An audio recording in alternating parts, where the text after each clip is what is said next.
مرحبا. نبدي اليوم الحلقة الأولى من برنامجنا الجديد حدث الأسبوع، اللي يعرض من ضمن حلقات ايمانية في زمن الوباء اللي تقدمها قناة نجم المشرق للشهر الثاني. فكرة هذا البرنامج هو أن نبحث عن حدث بارز وقع خلال الأسبوع ونتناوله من وجهة نظر إيماننا المسيحي. هذا الحدث قد يكون حادثة واقعية من أي مكان في العالم، قد يكون حديث مهم لشخص مهم، أو حتى يكون مقطع من فيلم أو أي حدث آخر يكون عنده علاقة مباشرة أو غير مباشرة بإيماننا المسيحي، أو بالحقيقة إحنا الذين نصنع الربط بين أحداث الواقع وبين إيماننا. أخوتي وأخواتي، إيماننا يتجسد في أحداث واقعية، فأتمنى من خلال هذا البرنامج أن نتعلم كيف نقرأ أحداث الواقع بعيون إيماننا، وأن نقرأ إيماننا أيضا من خلال أحداث الواقع. قبل فترة مو طويلة، قبل أيام، انتبهت بالفيسبوك إلى فيديو قصير مترجم عجبتني جدا الفكرة مالته. الفكرة هي أنه نتصور ونتخيل نفسنا بعد عام 2020، نتخيل نفسنا في المستقبل، ويتجسد أحداث الفيلم بين أب وابنه. الابن طفل صغير يطلب من أبوه قبل أن يروح إلى النوم أن يحكي له، وإحنا بدنا نتخيل نفسنا بالمستقبل، أن يحكي له عن عام 2020، عن قصة الفيروس اللي احتل العالم. بعد شوية تردد الأب يقبل أن يحكي لابنه هذه القصة، ويفتح كتاب اسمه الإدراك العظيم، واللي سنة الإصدار مالته مكتوبة في الغلاف عام 2020، ويبدي يحكي له. خلونا نشوف الفيديو سوا ورح نرجع نعلق عليه بعدين. Tell me the one about the virus again, then I'll go to bed. But my boy, you're growing weary, sleepy thoughts about your head. Please, that one's my favourite. I promise just once more. Okay, snuggle down, my boy, though I know you know full well the story starts before then, in a world I once would dwell. It was a world of waste and wonder, of poverty and plenty, back before we understood why hindsight's 2020.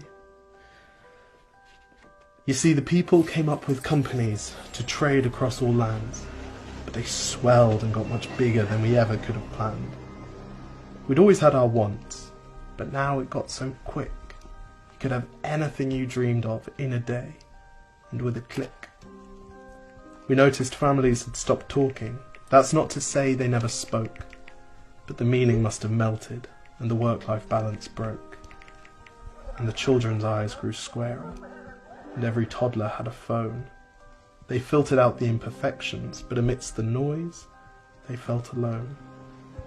And every day the skies grew thicker, till you couldn't see the stars. So we flew in planes to find them, while down below we filled our cars. We'd drive around all day in circles. We'd forgotten how to run.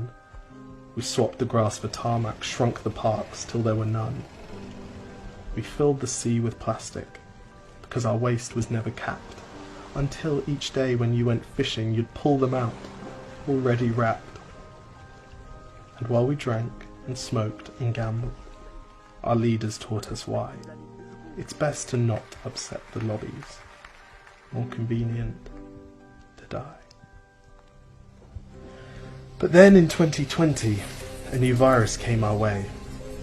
The governments reacted and told us all to hide away. But while we all were hidden, amidst the fear and all the while, the people dusted off their instincts. They remembered how to smile.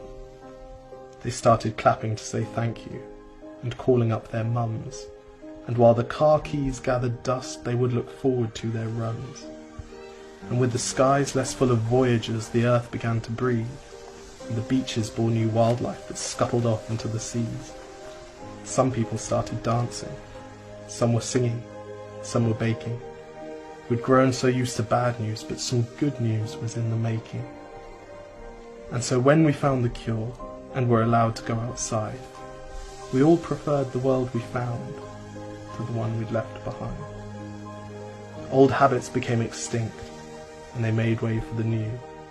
And every simple act of kindness was now given its due. But why did it take a virus to bring the people back together? Well, sometimes you've got to get sick, my boy, before you start feeling better.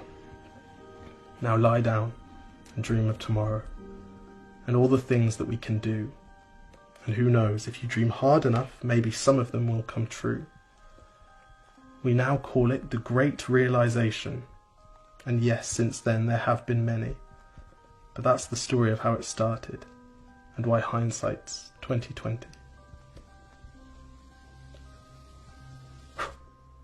أنا ردت أن نشوف هذا الفيديو سوية حتى نتأمل نفكر من الآن أنه إذا طلب من عندنا في المستقبل أن نحكي لأطفالنا عن قصة هذا الفيروس، فعن شنو راح نحكي؟ شلون راح ننقل لهم صورة عام 2020 مع هالوباء الذي احتل العالم؟ شلون راح نقدر ننقل إيماننا وننقل عمل الله في حياتنا خلال هذا الزمن، زمن الوباء؟ ايش نسوي بالحقيقة احنا هاليوم في هذا زمن الوباء بحيث راح نقدر ان نخزن في ذاكرتنا المسيحية حتى نقدر ان نحكي لأطفالنا الصغار فيما بعد؟ كل شيء ينطلق من إيماننا بأن الله ما يصنع الشر مع البشر، لكن الله يستغل هذه الأزمة، يستغل هذا الوباء في سبيل أن يمهد الطريق إلى حياة جديدة يريد أن يقدمها مجانا إلى كل البشر. وهذه هي الحياة الجديدة التي في الفيديو الذي شفناه يتكلم عنها الأب لابنه الصغير. وبالتالي احنا أيضا نؤمن أن الله يمهدنا ولو بنوع من المخاض، بنوع من الصعوبة، بنوع من الألم والحزن، يمهدنا الطريق حتى نشوف الحياة الجديدة التي راح يعدها لنا الله واللي راح نتحدث عنها أيضا في المستقبل. كثير ضروري أن نفكر في كل أزمة نقع بها أنه كيف راح نطلع منها بحيث نقدر أن نحكي عنها بالإيمان إلى الأجيال المستقبلة.